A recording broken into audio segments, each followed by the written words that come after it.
La verdad es que se agradece el buen talante y la buena intención, porque empezar hablando de que afronta el mandato con humildad y vocación de servicio es de agradecer, dado que en el Gobierno nada más que tenemos ministros soberbios y con poca vocación de servicio público. Ha hablado de un perfil orientado al diálogo y es una oportunidad maravillosa para que nos cuente, dentro de esa línea de actuación que va a llevar a cabo el Ministerio y que solicitó este grupo parlamentario, que nos hable un poco más de ese cataclismo de las empresas españolas castigadas por Argelia. Desde que se hizo pública la carta remitida por el presidente Sánchez a Mohamed VI, las compañías afectadas por la suspensión del comercio desde y hacia España, en su mayoría pequeñas y medianas empresas, pues han perdido la válvula de las exportaciones, que en 2021 llegaron hasta los 2.700 millones de euros. Los puertos argelinos han bloqueado la mercancía que llega de España y nos interesa saber cuál va a ser la política de su ministerio en esta materia.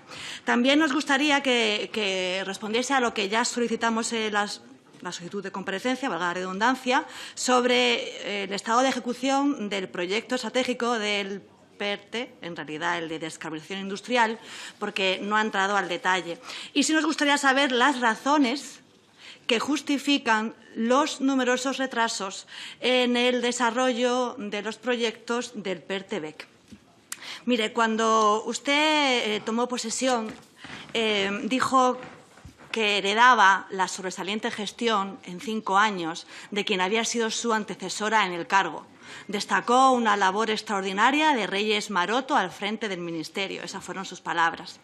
Y, hombre, muy extraordinario no es el fracaso del PERTE-BEC, sobre todo por los problemas de ejecución del mismo. Una labor extraordinaria no es que no se llevase a cabo la anunciada firma del Pacto de Estado por la Industria, que iba a ser el 24 de febrero. Tampoco es muy extraordinario el fracaso del Plan Renove, que la propia ministra, el 10 de diciembre del 2020, reconoció que no había tenido los resultados deseados, porque faltaban días para que finalizase el plazo y solo se había ejecutado el 12% del total de los fondos aprobados. Tampoco muy extraordinario las declaraciones que hizo la ministra cuando dijo que la erupción en La Palma era un espectáculo maravilloso.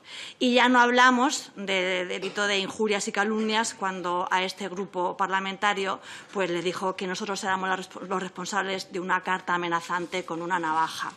Tiene mucho que hacer, ministro. En el traspaso de su cartera estuvo arropado por 10 ministros del PSOE y sorprendió que ninguno de Unidas Podemos estuviese presente. Sinceramente pensé que quizás, como Garzón detesta al ministro de Podemos, detesta el turismo, digo, pues igual puede ser esa la causa. Pero tras la intervención de Unidas Podemos vemos que realmente hay fricciones en este Gobierno. En su intervención, cuando recibió esa cartera, también habló de poner a España a la vanguardia de Europa y del mundo. Tiene también una gran tarea, porque resulta que España lo que lidera es el desempleo juvenil en Europa. Resulta que estamos a la cola de la recuperación pospandemia. España, esa gran nación, en el furgón de cola de la recuperación, según las previsiones de la OCDE, hasta 2024. Y sí, desde su ministerio tiene la oportunidad, por todo lo que aporta la industria, el comercio y el turismo al PIB y, por tanto, por todo lo que aporta al empleo y la riqueza. Lo cierto es que bien conoce, señor ministro, los problemas a los que se enfrenta la industria española. El alto coste energético, estamos por encima de la media de la Unión Europea, menor inversión en I+D, bajo nivel de productividad. Y es cierto que ha habido una pandemia, pero también es cierto que hemos estado sometidos a políticas nefastas, empezando por un estado de alarma inconstitucional que cercenó derechos y libertades y que de pronto, de un día a otro, paralizó muchas fábricas y, por supuesto, cerró muchos negocios. Así que en este reto que tiene en torno a la recuperación, ya no solo de la industria, sino del comercio y del turismo, es importante que tengan en cuenta algo esencial de lo que en ocasiones hablan, pero parece que no saben ejecutar, y es garantizar nuestra competitividad. Y garantizar nuestra competitividad pues puede ser a través de medidas muy sencillas, que es lo que siempre defiende Vox.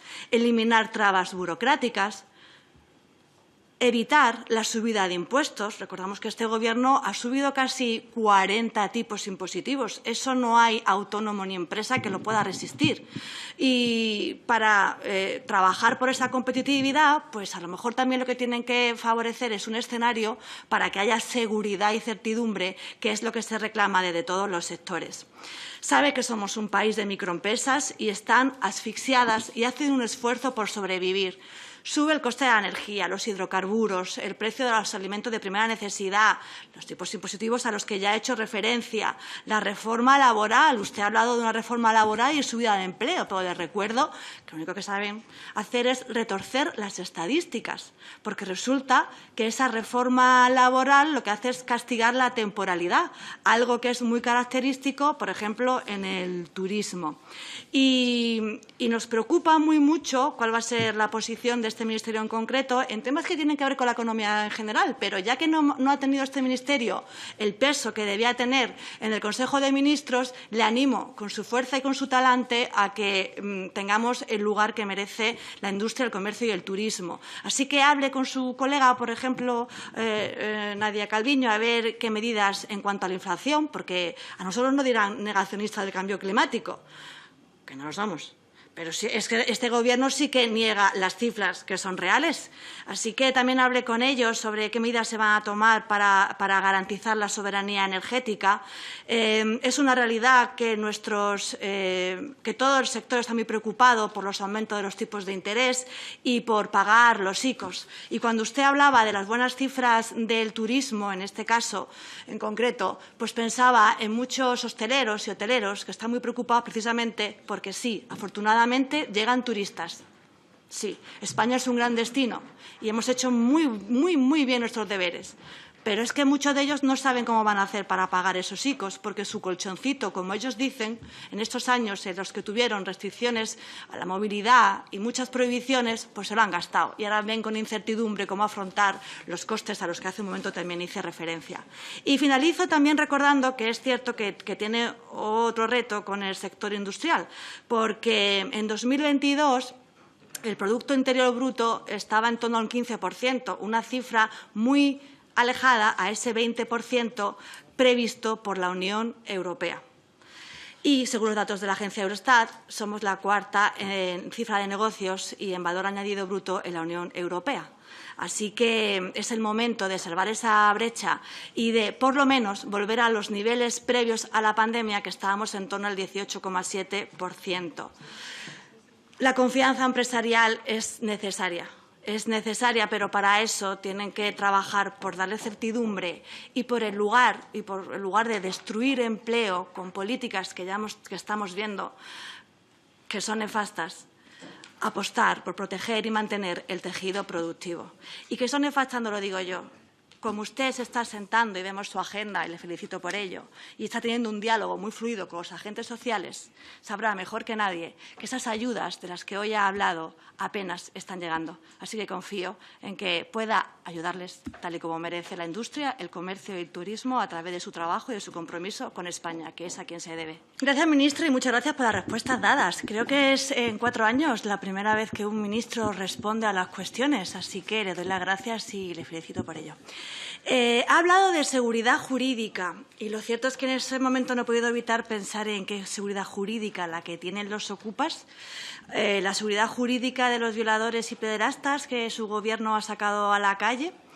Este Gobierno tiene muy difícil hablar de seguridad jurídica y entiendo su buena voluntad, pero la realidad es que es muy difícil, lo tiene muy difícil, cuando resulta que como socio de Gobierno tienen a comunistas, aquellos de expropiese. Ha justificado el estado de alarma inconstitucional porque nadie tenía un manual, cierto, nadie tenía un manual, pero, por favor, señorías, pero podía mirar. Sí, señorías, por favor, silencio. Gracias. Pero podía mirar España a otros países, como por ejemplo Italia, que aportaron de una manera rápida y efectiva ayudas a sectores esenciales. Usted me ha dicho, voy a ubicarle en datos de crecimiento, yo le voy a ubicar en otros datos. 45.000 negocios menos desde la pandemia. El comercio minorista perdió casi 20.000 autónomos en 2022. El comercio minorista se desangra a borbotones y esto es una realidad. Y, claro, poco ayuda los costes disparatados y la presión inflacionaria con el consiguiente frenazo del consumo. La desindustrialización es preocupante en las regiones más pobres, en esa España abandonada, y lo acredita tristemente la caída del peso total de la industria española en el PIB. Y del turismo, es cierto que hemos hablado de esa llegada de turistas extranjeros, pero no olvide los muchos negocios que se han quedado por el camino y por esas imposiciones. Ministro, España debe proteger sus intereses nacionales. Este Gobierno tiene como obligación proteger la industria, el comercio y el turismo, como debe proteger el sector primario, como debe proteger cada uno de los sectores. Y los obstáculos que están imponiendo están debilitando el tejido productivo, generando el cierre de empresas y, por tanto, traumáticos despidos. Le vamos a contar algunas medidas de Vox para que vea el buen talante que tenemos y la buena disposición. España debe asegurar, con todos los medios a su alcance, la soberanía energética. Deben proteger a las empresas que tengan su sede y que tributen efectivamente en España. Deben detener el cierre de plantas industriales y energéticas porque es cierto que su fanatismo climático, el de este Gobierno, les está perjudicando. Deben reforzar los controles fronterizos para todos los productos de terceros países que llegan a nuestro mercado, porque hablamos de competencia desleal. Deben proteger el comercio local, por ejemplo, ya lo he dicho en la anterior intervención, con menos trabas burocráticas, la reducción de impuestos y, por supuesto, no subir la cuota de autónomo. Y deben permitir avanzar a las empresas españolas por vía de la internacionalización. La marca España, hay talento, hay un gran talento y debe contar con el apoyo de este Gobierno. Y deben favorecer la competitividad y apostar por la formación y, en definitiva, medidas que protejan el empleo, que lo impulsen, porque el empleo es la mejor política social. Y finalizo.